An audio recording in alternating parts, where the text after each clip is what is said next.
they created it with humanity in mind. Okay, if it interesting. happened, it was an accident.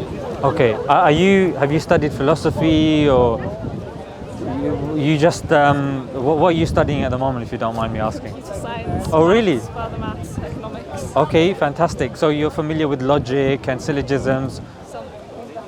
That's more your thing, yeah? Yeah. So when it comes to, say,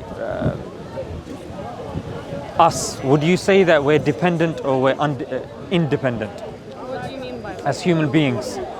Like dependent on elements around us, dependent on things for our survival.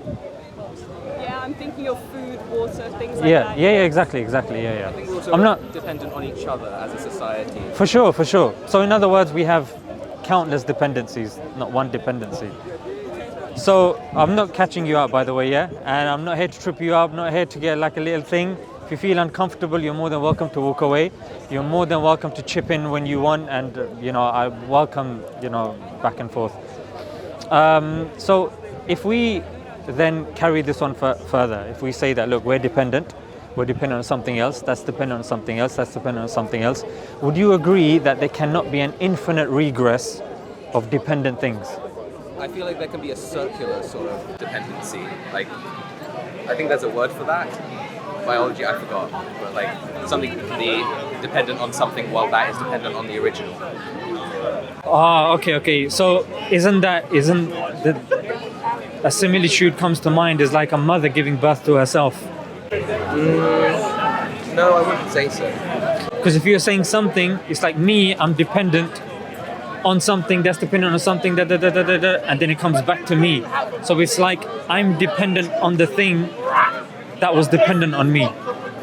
Yeah. Do you see? So it's circular reasoning, isn't it? I think, but that's okay. I think that is like a sustainable circular. No, that's okay. When you say it's okay, you mean in a real sense or in a mathematical sense? This is where this mathematics gonna come in, isn't it? I'm not sure. I'd still say both. Because like, Let me give you an example. Let's just say, in order for me to give the bottle to you, I have to ask his permission. He has to ask his permission. He has to ask his permission. He has to ask his permission. If it goes on ad infinitum, would I ever give the bottle to you? No. In order for me to give the bottle to you, there has to be an end to the chain, isn't it? So that's a real world example. So I guess what I'm saying is that even us as dependent beings, there has to be an end to this chain for us to even exist. Otherwise, again, we're left in a linger. Do you see? The fact that we're here has to mean that there's an end to that chain. And it's the end to that chain that philosophers call a necessary being. Because we've got Leibniz, you've got Aristotle, you call it the prime mover or something. So what do you think about this? Does it make sense that we cannot have an infinite regress of dependent things? I guess For us to I even agree exist. with you in that sense, but I still don't see the case saying that there is a necessary being. It doesn't have to be a being that cared about humanity. I still believe No that problem. it's way more likely that it just happened by accident. Because it's, No problem. you know the thing about how if there's a puddle and it fills a hole in the ground, it thinks, oh wow, this hole was made for me, it fits me exactly. Yes. It doesn't. It fit the hole, not the other way around. Right. That's what it's kind of about. I get that. Let's compound it. Let's build it, scaffold it. Let's not get to the Abrahamic God so far. For now, let's just stick with. So we have dependent beings. We can't have an infinite chain of dependent things. So logically, there has to be an end to that chain. Yeah, which philosophically is known as the necessary being. Yeah, even when you look at existence, they say there's three types of existence. Yeah, an impossible existence, a necessary existence, and a dependent existence. Yeah. So the only other existence at the end of that chain philosophically would be a necessary being. You said that makes sense, yeah? Yeah. I Now, still agree with his thing. okay, so let's just say but his thing would be that there is. I think for the sake of this conversation, let's say that I agree with you just because I'm interested to see where you're going. Okay, no problem. The only thing when it comes to circular dependency, it's like me saying I'm dependent on the microphone is dependent upon him, he's dependent upon me. So him dependent on me, I'm dependent. So then that doesn't explain where I'm from. That just takes the chain to somebody else that's dependent, and then it just comes back to me. It's known as the cosmic bootstrap, which means you're trying to pull yourself up using your shoelaces. So I'm really trying to. I'm having so much trouble right now. Yeah. Is it all right if we move to the side? Yeah. She's saying, louder than my thoughts are. you know what I mean? Louder than the, was it? There's somebody said she's louder than the voices in my head.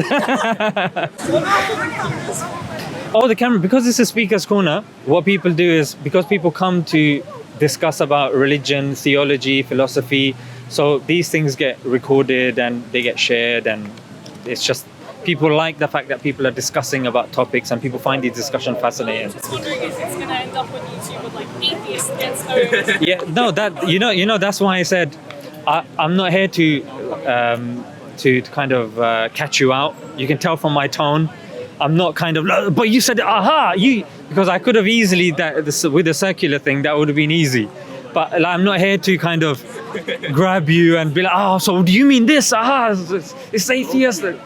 But to be honest, I don't find those sorts of discussions productive. My aim is, like, I might be able to learn from you, you might be able to learn from me. I think that would be the greatest victory. Or for us to even leave this gathering with less biases about somebody that thinks something different.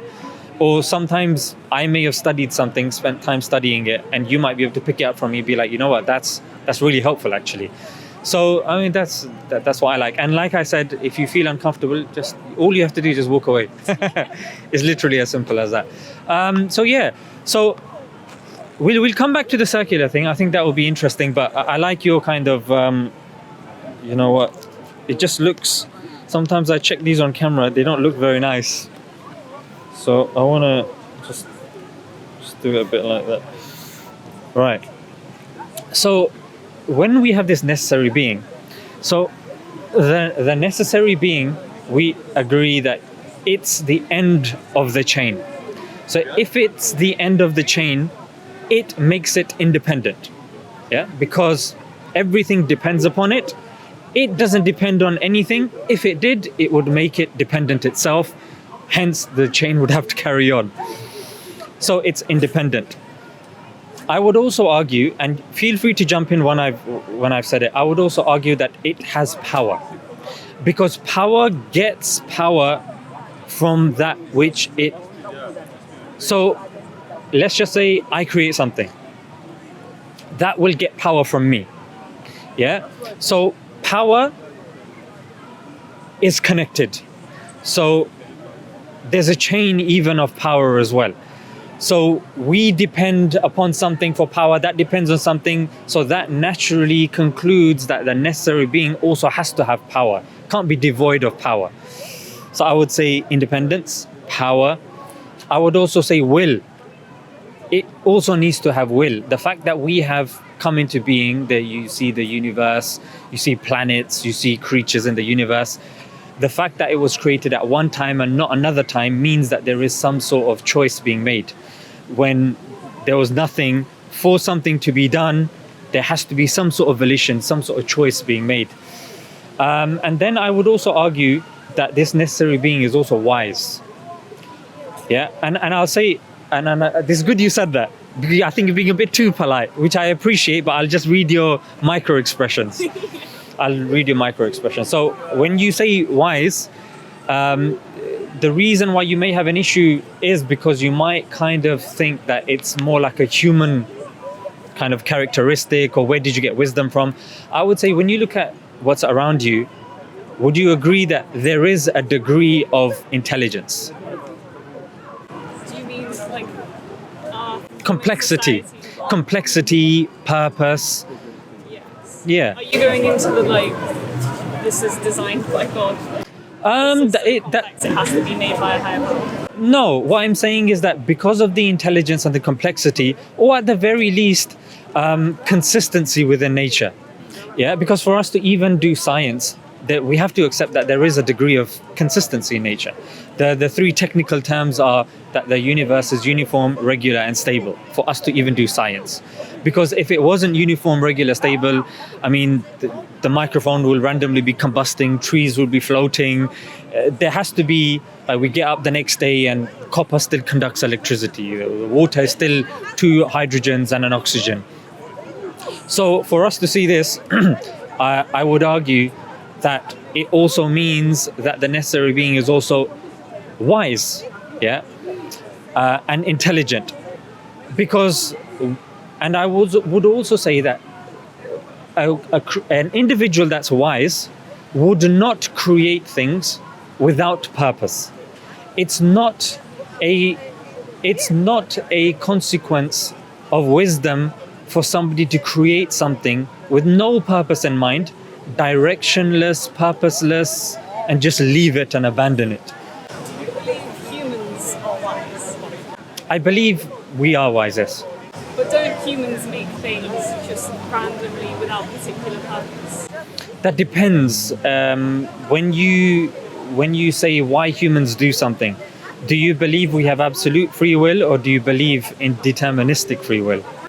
Deterministic free will being kind of, Yeah, it's all determined by the forces and everything around us. Like, I'm only moving my arm because, the muscles in my arms did this, then something triggered in my mind that was linked to something that I saw, blah, blah, blah. So all to do with stuff that's deterministic. There is something in the middle, by the way. It may be, that's what we believe as Muslims as well. We believe that there is determinism, free will, but there's also something that marries the two together called compatibilism, which you can, there's a bit of both. Like, there's certain things that determine, like I can choose to stand on one leg, but I can't choose to stand on no legs. So there's the free will, but then determinism. There's something mine would be in the middle. I can't. Compatibilism. Yeah, exactly. So coming back to your question, I think it would depend on determinism. Certain people would argue that human beings are determined. So although you may not consciously be doing something, you'd have certain psychologists, they would say that no, it's your conditioning from your first 6-7 years of your life. Who's that famous psychologist? His name's, I'm going to kick myself later. It's going to be one of those things. It's so annoying. Psychologist. Yeah. So it's always determined on something. Why we're doing something, it could be to relieve stress. It could be because we're frustrated. A person may think that they're doing something, but even, when you go to like a therapist, there's like an ink blot that they show you. The Rorschach tests. Yeah. It looks something totally random, but they want to see what you can read into it or whatnot.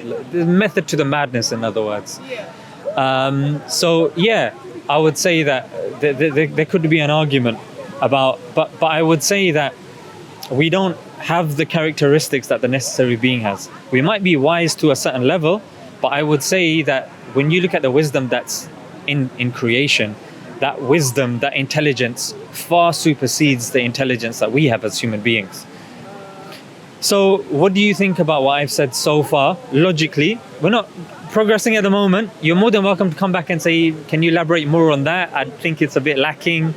I disagree mostly with the wisdom part so far. I think that humans, you said humans are wise, but we do create things with no real meaning. And yes, this necessary being might be beyond our comprehension. I don't think that necessitates every action they do have in purpose. Because relative to, say, an act, a human is this necessary being. He can create an environment. Those ant farms, that's an environment in which we have absolute power over their world. And yet, if I drop an apple into this ant farm versus a piece of lettuce, that's completely random. That's not a consequence of me being wise and thinking every molecule of that apple sliced through. That's just, it happened. To me, that choice didn't seem significant. I think that a necessary being on that scale would also kind of be zoned out through these things. What does a single planet in a single galaxy matter when you're thinking on the scales of an entire universe? So I think that as the scale increases, the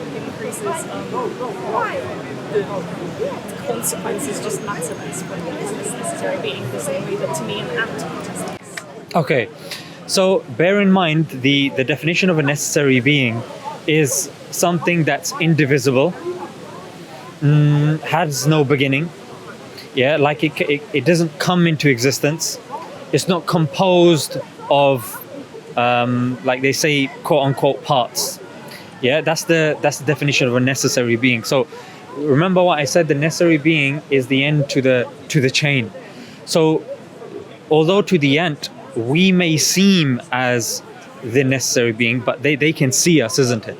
So here we're talking philosophically and rationally. We're saying that rationally, if you keep going in the chain, like we may seem to the ant as a necessary being, however, logically we're not, and practically we're not, because there is something that we depend upon as well, isn't it? And we are dependent upon certain things. Like the ant will see that this person also, I don't know how ant thinks, we may need to sit down, we may, like after we've given something, we need to then move back and get something back again. Our hands are limited. I don't know if an ant can comprehend that, but at the very least, the end to that causal chain, the end to the of dependencies is the necessary being that I'm talking about. I totally get what you're saying, which is that if we start attributing necessity to any little thing, I think it would become ridiculous, frankly. I mean, we'd be a necessary being to our cat probably, and a lion would be a necessary being to us. But bear in mind the definition is it's reliance. Yeah, it's dependence. You're dependent upon that. The lion is dependent upon something else. So this necessary being is not dependent upon food. It's not dependent upon sustenance. It's not dependent on time and space, because time and space, according to the Big Bang, some will claim that it started at the Big Bang. But I mean, that's a whole nother issue in itself. So yeah, and the other thing, you were making some really good points. So what do you think now about necessity? Does it make sense that it's the end to that causal chain? If something is dependent, like human being like us, that makes it void for us to be called a necessary being. Like logically, for us to even be here and standing, there has to be an end to that chain. I'm still just not quite convinced. I agree with every stage of your argument, but then it all comes together and I still just don't see why there has to be a necessary being. I still think that requires too much purposefulness. I don't think the universe is that purposeful enough to necessitate a God. I agree that there is an endpoint. I just don't see why that endpoint has to be a being that we've imagined. Okay, I'm going to come back to this point because we're probably going to build on it. But the point before, I just remembered what you said before. You said human beings do things without a purpose. What examples would you be able to give me of such things? Practical examples, yeah. Not just for the sake of this discussion. You're like, aha. yeah. I guess it's not so much about purposefulness, purposelessness. I guess it's more just coincidental, almost accidental choices we make. Like the ant farm, what do I feed my ants today? I wouldn't put that much thought into that kind of stuff, which isn't what you asked for, but I think it's along the same lines. It's not purposeful.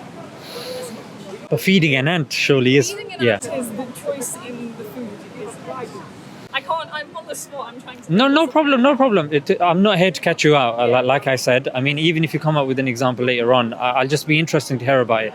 I'll tell you why I've asked you this. Because I tend to argue with people that disbelieve in a God. I say that the criteria that you have for everyday life, for the evidence, the bar is set very low. But when it comes to, say, God, the bar is set very high. But just like even in science, we have the inference to the best explanation. Yeah, we have a set of choices and we say, you know what? Although I can't say for certain, I would say logically, rationally, the inference to the best explanation is this. So would you say the inference to the best explanation for us is that typically as we're journeying through life, because I mean, an evolutionist would argue that for us to lead a purposeless life would mean that we would die. Because if you don't get up, if you don't go to sleep, if you don't eat, if you don't drink, if you don't procreate, if you don't cover yourself, if you don't go to work, if you don't study, if you don't have friends, all of these things have a negative consequence. If you don't have friends, you become unsocial. Then studies say that, you know, your life expectancy goes down. If you don't drink water, you become dehydrated, it affects your skin, and all of these sorts of things. So rationally, logically, human beings, yes, not like, I'm not trying to say that, look, every single thing that we do has an obvious purpose, but there definitely is an underlying purpose that Sigmund Freud, that's it. So Sigmund Freud calls it the id, that any choice that we make, most of it is the things that are in our unconscious mind. So it will be things that have affected you when you were young. It could be your relationship with your mother, relationship with your father, sort of things that you saw, because your mind when you're young is absorbing things like a sponge. Why you're attracted to a certain individual and their characteristics as opposed to somebody else, why you like a certain color, why you like certain words, why you like certain numbers. You might think it's random, but it's all predicated on the things that you saw and you experienced when you were young. Do you say that makes sense? Yeah.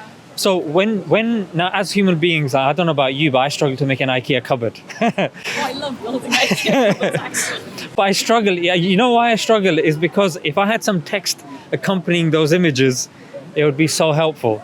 Yeah. But the fact that I'm just relying on an image, I'm there comparing the screws, like, does that look like that? Does that look like that?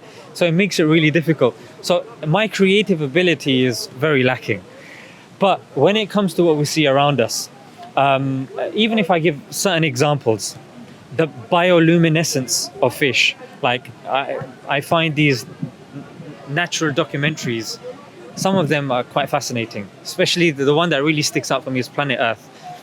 And I think another kind of series that came off Planet Earth had a series where the more deep you go into the ocean, it becomes darker and darker and darker, more pressure builds up. In fact, the first time that they went down there, they saw light. Now they say, let there be light. They didn't say that though. Yeah. Maybe they were atheists. So when they went down there, they were fish with, and this is so hilarious, there was like a thing that was just dangling off the head with a light bulb. Yeah. So they call it bioluminescent fish. It's fantastic. Then you got the mandarin duck. Then you've got the homing instinct of a pigeon, migratory instinct of a bewick swan, and the echolocator system in that of a bat. And even when you look at a human being, it cries out design. Now, that's not the center of my argument, but even staunch atheists like Richard Dawkins says that when you look at the fine-tuning argument, to him, in his opinion, you're aware of Richard Dawkins, yeah. So Richard Dawkins says the fine-tuning argument, to him, was the most convincing. Fred Hoyle said something similar. In fact, he said that when I was looking at carbon, which is the main element of our existence, like human beings are made primarily of carbon. If you look at how carbon's made, one of the ways that it's made is 3 heliums coming together makes carbon. So helium was one of the primary elements of the universe. So he said that I tried to kind of make them come together, but he said it just wasn't happening. I tried everything, it was just so frustrating. But he said that the nuclear ground state energy has to be within 1% for the 3 heliums to come together for a carbon to form. And he's on record as saying that there's nothing that shook my atheism as much as that. Now, I'm not saying that's going to happen to you, but what I'm saying is that there are people that are even more skeptical that have conceded that, you know what, because for us to say that it's not designed, the mere fact that we go out, there's tourism, there are naturalists, zoologists that are studying, and you had the light microscope, then the electron microscope. The more you kind of go into creation or nature, the more you realize there's more for us to see. And the way it's intricately designed or intricately present, it does beg the question, how? Why? Because I'll tell you, when somebody says, look, you come into a kitchen, you see a cup of tea there. person says, no, I mean, you and me are in the home. Why is there a random cup of tea in the kitchen? You would never conclude in your wildest dreams that it happened over hours. And the window was open and, the curtain hit the saucer and it landed there and this. You would never conclude that. You would say, the window's open, somebody bloody came in, nicked something, made a cup of tea, left it because they heard us coming and legged it. Logically, isn't it? So I would say that, when you say that, the fact that, we're here as human beings, we have water. This is the only planet in our solar system that has water, has oxygen. And even that water, the more you look in, only 3% of our planet has fresh water. And that is enough for everybody. Yeah, if you look at oxygen, if we don't have a certain level of oxygen, we die. If we have too much salt, we die. Too little salt, we die. Too much sugar, we die. Too less sugar, we die. If the pressure is too much, we die. Pressure is too less, we die. So flimsy, but yet we're here. So I guess what I'm trying to say is that when you add all the fine tuning, person can say, the saucer landing there is coincidence. The cup landing on there is also coincidence. The kettle boiling is a coincidence. The water landing in there is coincidence. The tea bag in there is coincidence. Do you see? So then I know you want to jump in and I'd love that. So then just to end, the inference to the best explanation with regards to everything that we see, when we concede that there are three options. Number one, the universe created itself. Number two, it came by chance. Or number three, it was created by somebody or by an entity. I would say the inference to the best explanation is the third. Logically, rationally, how we live our life, explanation, yes, indeed, we could say that, okay, but then that also begs this question and that's fantastic. We can go into that. But would you say that the inference to the best explanation does suggest that the third of the options makes sense to us rationally? Or you could just ask me another question and ignore what I said. Well, on some of the things you said, you were talking about the fine-tuning of the 3% of water being drinking of the oxygen. I'd say that goes back to the argument that I think quite poorly I made it, but about the puddle in the ground, saying, wow, this hole in the ground was built for me. It's the exact same shape as me. It was built for me. And then in reality, it's just that the puddle took the shape of the hole in the ground, not the hole was built for the puddle. I think that's humans doing that again. It's like, wow, what are the chances? This is so impossible. Someone had to have made the Goldilocks zone for our planet to exist in, to not get fried by the sun or get frozen beyond comprehension. The oxygen.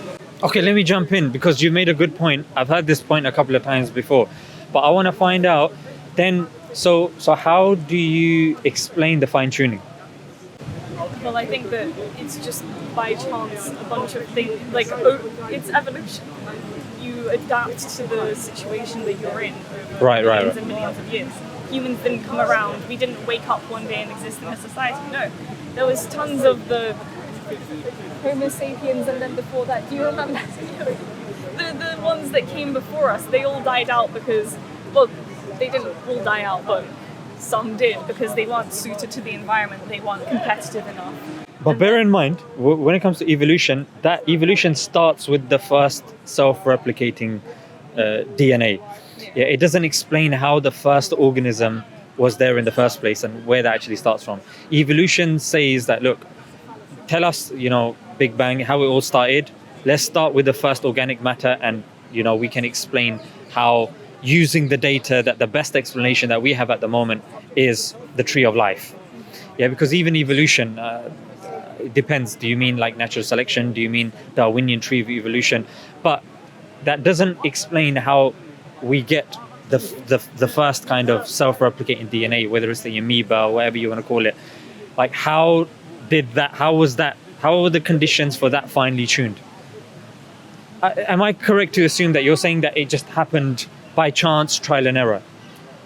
No, I think by chance implies that I think that it just kind of happened. I don't think it just kind of happened. I think that okay, brilliant. It was trial. Sorry, I want to... Yeah. Sure.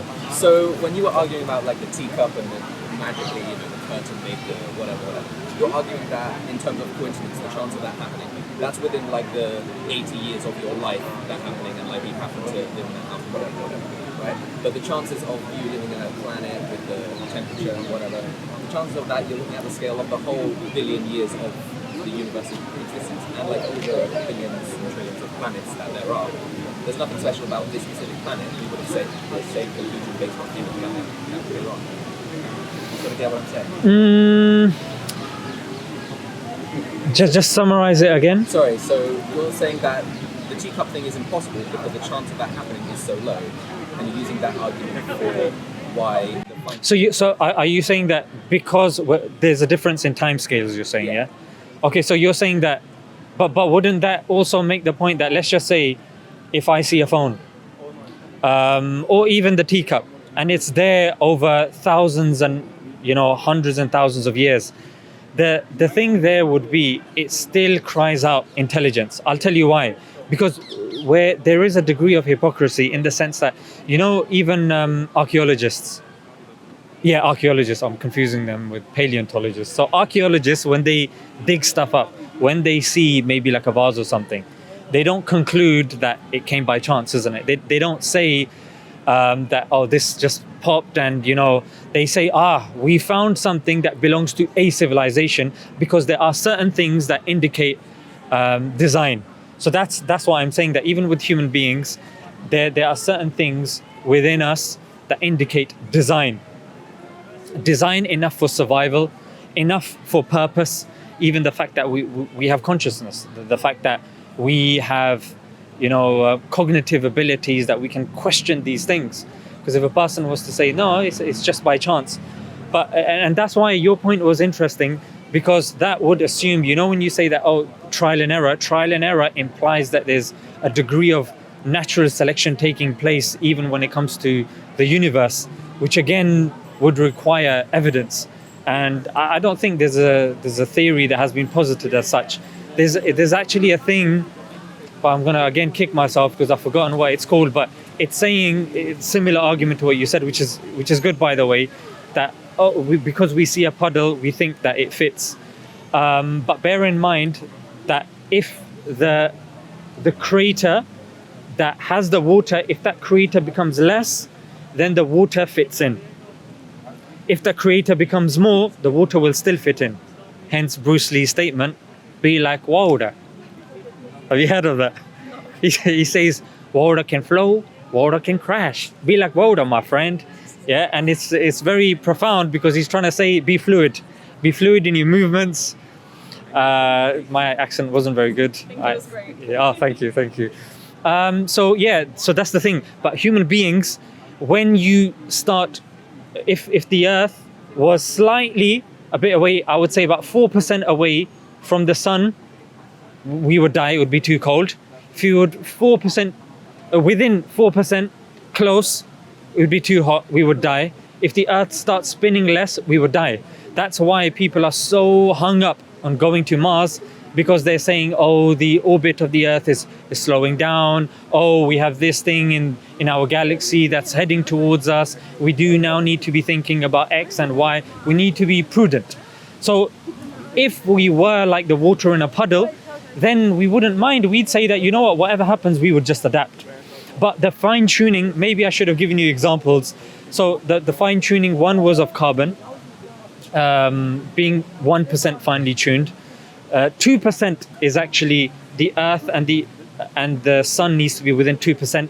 Then we go to 1 in 10 to the power 16. That's the degree of fine tuning of the atom, the nuclear strong force and the electromagnetic force. These two need to be 1 in 10 to the power 16. In fact, even the expansion at the beginning of the Big Bang is 1 in 10 to the power 55. So when we start going, you're a mathematician, you know that when it comes to a certain amount of zeros, you say, negligible. Like even the calculator gives up at a certain degree. So when it comes to the probabilities that we're dealing with, they are incredibly precise. Like so precise, a person's like, okay, you got me interested now. That's the sort of fine tuning I'm dealing with, not just the typical dead ones that we hear about. What you're saying can be argued with like the multiverse theory, how there's like so many different, the many world interpretations. How there's like an infinite amount that such insignificance doesn't matter since there's an infinite amount of it. Excellent, good. But multiverse presupposes a universe, isn't it? Which, again, it's like saying the universe created itself. The universe... Oh, is that mine? Oh, thank you. You're very kind. I didn't bring you anything. So when you say the universe created itself, that presupposes a universe, isn't it? It's like saying, yeah, my son. What, you have a son? Oh, no. So the universe, if I say, explain the universe, you say, okay, so the universe created itself, but there were other universes, and even that, I think that multiplies the problem. Because we can't explain one universe, it's a theory, and it's not proven at all. And we're saying, you know what, it could be, there could be loads of universes. There's actually not a shred of evidence for the multiverse theory. It's interesting looking into it, and they're working on it. String theory, Michio Kaku and these guys doing a good job. But again, that universe would depend on something else, and that would depend on something else. And there has to be an end to the causal chain. That's why I try to undercut that by saying the contingency argument, just in case you guys want to search that up later. So I don't think that we're like the water in the thing, because we wouldn't be wanting to go to Mars. We'd be content with planet Earth, and we'd say we just adapt.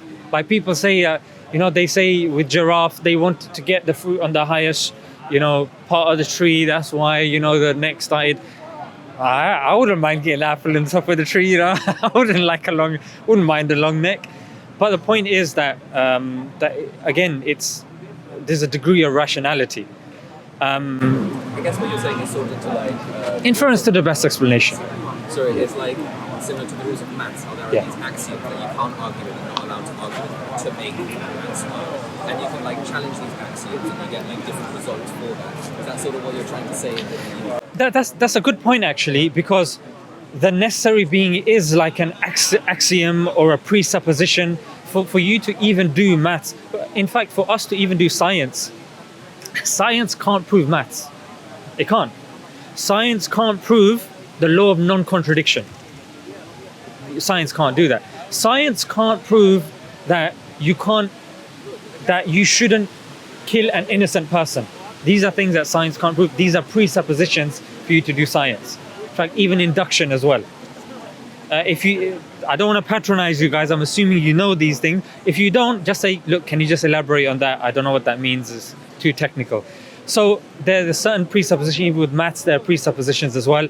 But what I'm saying is that if you take philosophy, if you take rationality, if you take teleology, cosmology, I think the case that's built for a God is the best inference to the best. It's the best inference to the best explanation.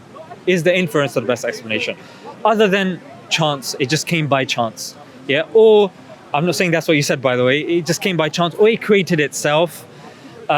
Because for us to say any of the other things, even if we look at our experience, like I think we have enough time. Like this is what we suggest for the Earth as well, isn't it? The Earth is for I think how many billion years old? I think about 100 million since we're here, then 4 billion, and then 10, 13, yeah. So along those lines, and that was enough for the red blood cells to come together, the proteins to come together. Which ironically, if you actually look, like just the sperm and the egg, if you just look at the precise nature by which a sperm attaches to the ovum egg, the precise nature of the proteins in our body, the amino acids, that if some of them are not of a certain fit, it just doesn't happen. So when a person says, you know what, this is by chance, so the blood cells, yeah, by chance, oxygen by chance, this by chance, that by chance. So how would you then respond? Because I did think your example was a good one. I liked it. But how would you now retort to that? I think that the sperm and the egg, the attachment, all that, it just happened to be the most efficient way at the time. There was a bunch of animals, and then the one with the best mechanisms of vibe. I think it's just, I don't see anything particularly grand in that. I don't see that as evidence for this. And also, I think you do. I'll tell you why. When you see an artwork, like nowadays art, it's become quite pathetic. Let's be honest. Yeah, splodge on a canvas is classified as art. Yeah, just an empty canvas. People might be, I guarantee, if you hung that in the Tate, people would look at that like, profound, wow. But that's just... a touch of big enough price there. Exactly. So when you see just a drawing, you assume, you don't say, you know what, that could have come over years and that, but the thing is, look, art is based upon humans. Art is based upon landscape. So the fact that art is appreciated to such a degree, then surely that presupposes that human beings are wondrous. And I would argue they are special in their beauty, in their complexity, in their intelligence, such that an artist would sit for hours drawing a human being, and that image of the human being would be sold for hundreds and thousands, but yet when it comes to the human being, people say could have come over thousands and thousands of years. You know what? I remember a time, I was once an amoeba egg, I was an amoeba cell, and then I became a fish. And I get it. It's a way that people think, but I think people are becoming people are unjust, and they're not consistent. Like when they'll see a vase, they will naturally assume that, there was some intelligence behind it. You're not just going to say, it could, if left over millions of years, it could. Would you say that? You would, yeah? Well, no, but... There you go. So what's your name? Avan. Ron. So Ron, that's my point. That when it comes to our daily life, when it comes to even science and stuff that we do, we don't hold such a high bar and criteria. We would never say a vase just popped into existence. Can I just jump in? Do you Sure. know the Hand of God Nebula? Do you know what I'm talking about? I know nebulas, but not the Hand of God nebula. Can I pull out my phone and You could show do, it to yeah. you? It's a nebula that looks like a hand, and due to this, everyone says, well, it's a hand. You can see it looks like a hand. This is evidence for God. This is my...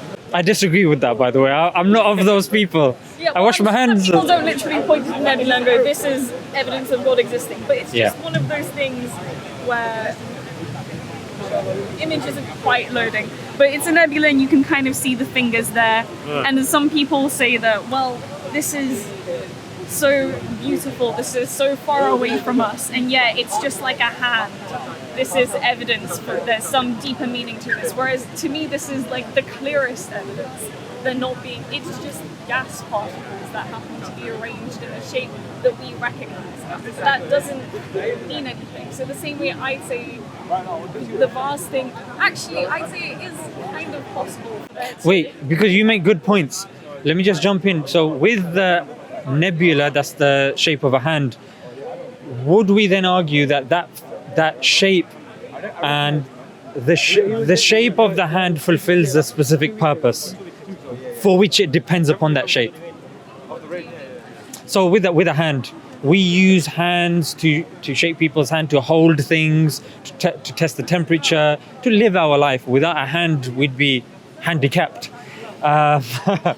So it's like with the nebula, what I'm saying is that does it do something that is dependent upon its shape, that say the hand is? Because again, we're doing an eisegesis. We're saying because the hand fulfills such and such purpose, therefore we're seeing that shape there, therefore that's amazing, it's a hand. I think that's a stretch. That's why I don't agree with that stuff. Even with horoscopes, they say these stars are aligned in such and such, it looks like a lion. People do this, isn't it? They lie on their back, they look at clouds, and they go, that looks like a sausage. It's called pareidolia. That looks like an egg, or that looks like a fish. That doesn't mean that that is an egg, or that is a fish, or Do you understand or what whatever. pareidolia is? He comes every week. He just comes to discussions and he just trolls. He just keeps. I'm asking a question. The vase, he says, that vase exists, doesn't it? So Yes, the vase So, exists. welcome Just to. a troll. That's what they do. And he see. will die like a troll. Well, we and he asking will a question. Yeah, so you made a good point. Pareidolia, So, what is so when it pareidolia? comes to the, You know what? do you want to go? Go away. Okay, that's fine. That's fine. No. Really nice to meet you. No, nice to meet you. Yes. Out of respect in Islam, we don't. Yeah. We You don't. ask and talk Yeah, to really people. nice speaking to you guys. It was interesting to hear. Yeah. Take care, guys. Here is your chance to defend yourself. Why running away? Why? What is stopping him to answer my questions? It's when you see faces. Hello.